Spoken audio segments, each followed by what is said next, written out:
Ista'id Iyaman Salaman Assalamualaikum warahmatullahi wabarakatuh. Jurusan berdoa dimulai.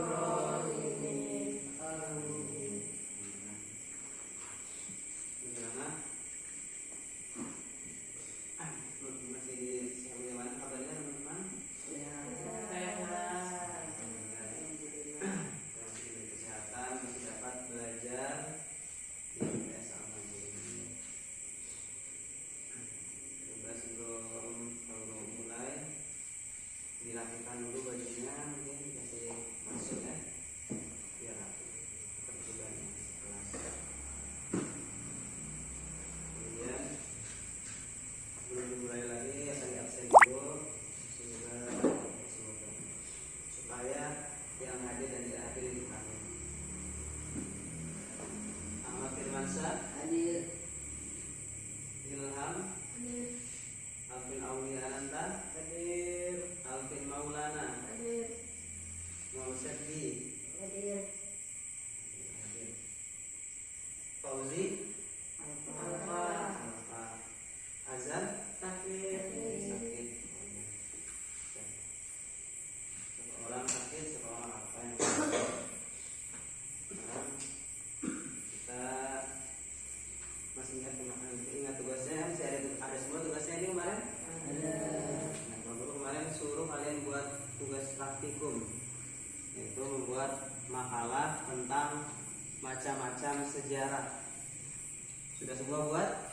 Sudah ya. Kita tulis dulu. Yang piket siapa di sini sekarang? Sefdi. Coba Sefdi dihapus dulu pakannya.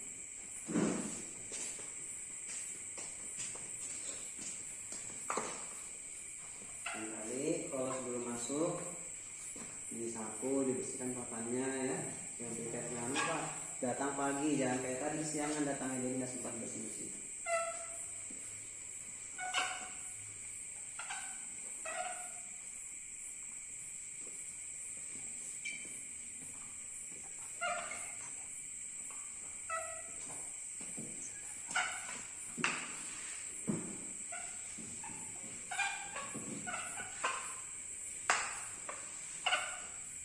Sudah.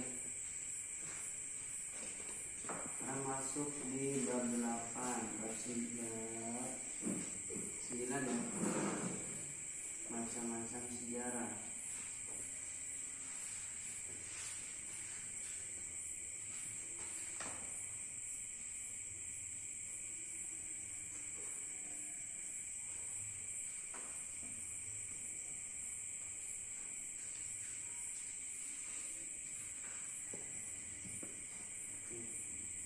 Jadi materi macam-macam sejarah ini, Pak Guru kemarin tugaskan kalian sejarah apa saja bisa kalian buat praktikumnya atau buat makalahnya. Nanti habis itu sekarang giliran presentasi. Nah, coba saya Pak Guru tunjuk saja ya, atau ada yang mau mengusulkan diri? Siapa angkat tangan? Ya, Alvin Aulia, silahkan maju di sini. Mau pakai meja atau langsung berdiri saja? Berdiri saja. Berdiri saja. Silakan.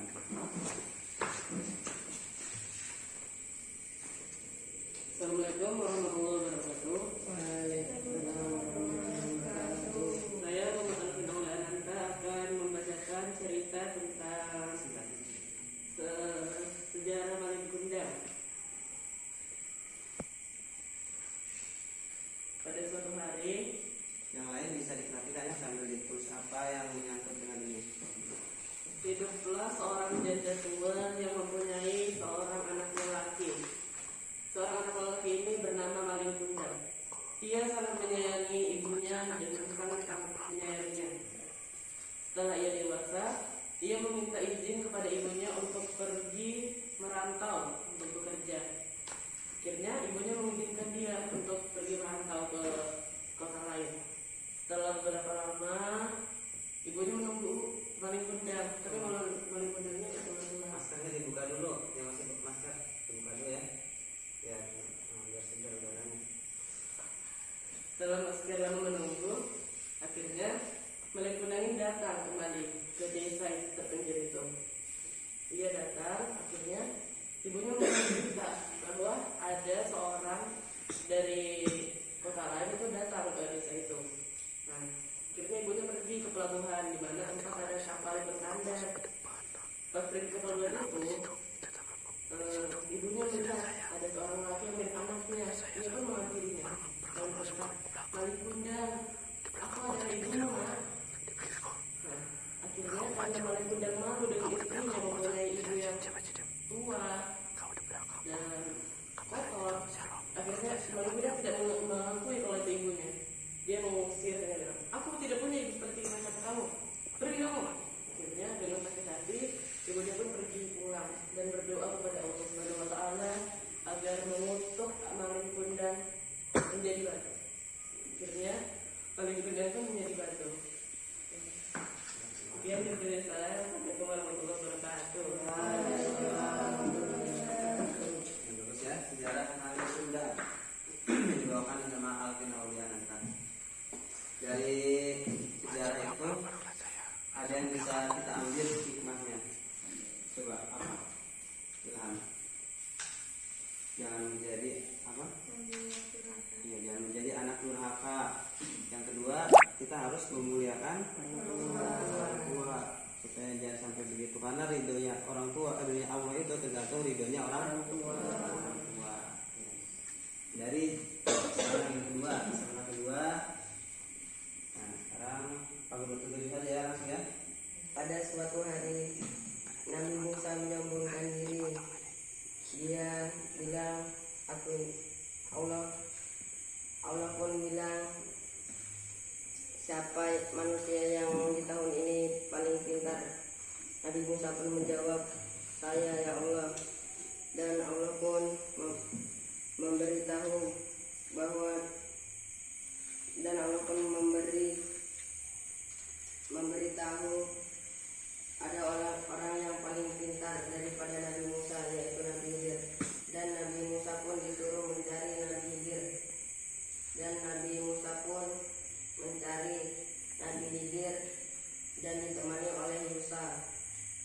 Saat di tengah perjalanan Nabi Musa dan Musa, dia kelelahan dan beristirahat di tengah padang pasir dan membawa bekal keranjang di dalamnya ada ikan. Pada saat itu Nabi Musa pun tidur dan Nabi Musa pun berjaga-jaga.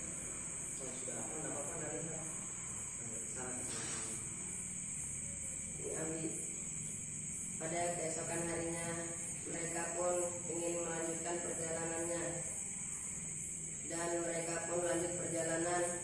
Saat sudah jauh perjalanannya, Nabi Musa pun teringat keranjangnya, bahwa keranjangnya itu ketinggalan, dan mereka pun memutuskan untuk kembali lagi. Dan keranjang yang isi di dalamnya adalah ikan itu loncat ke air, dan mereka pun mencari. Dan Nabi Musa pun melihat bahwa ikan itu loncat di air, dan Nabi Musa pun mengikutinya. Dan Nabi Musa pun ketemu orang yang berada di dalamnya. Nabi Musa pun menanyakan, siapa dirimu? Kata Nabi Musa, Orang itu pun menjawab, aku adalah Nabi Khidir. Dan Nabi Musa pun menjawab, aku ingin menjadi muridmu. Terus Nabi Khidir pun berkata, engkau tidak akan bisa sabar menjadi muridku. Nabi Musa pun ngengkel dikasih tahunya, dan Nabi Khidir pun bilang iya. Terus saat mereka keluar dari air,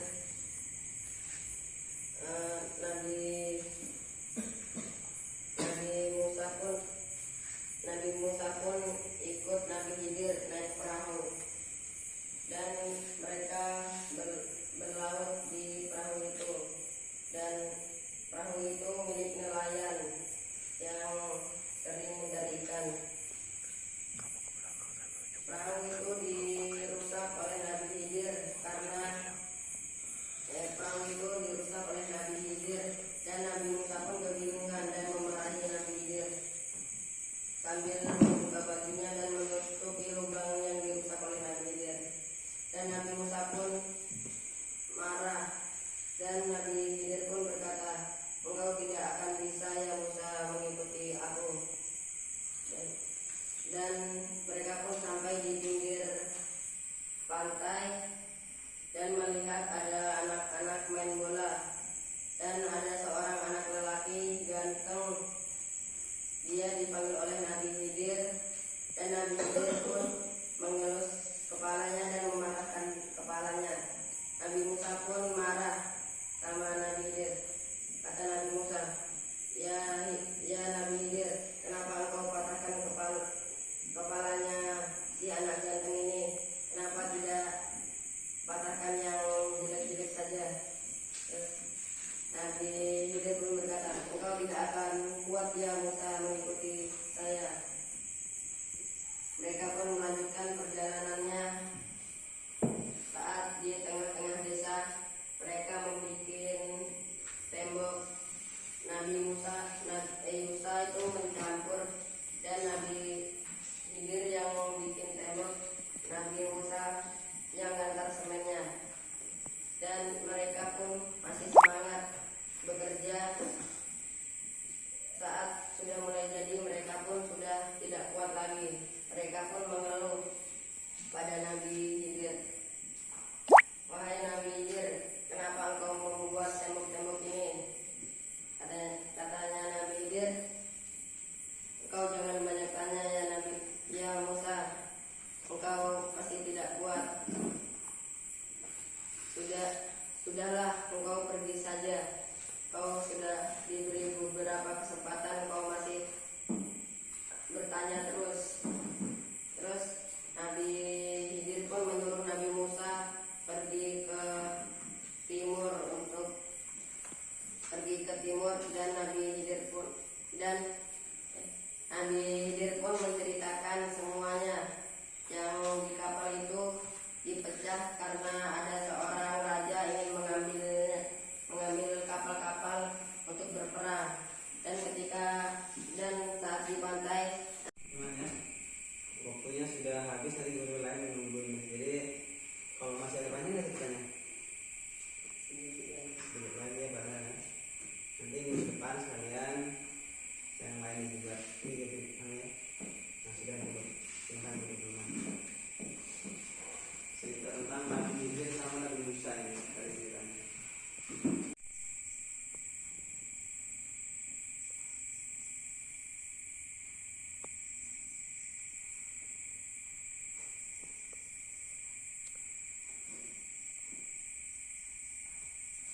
Tidak.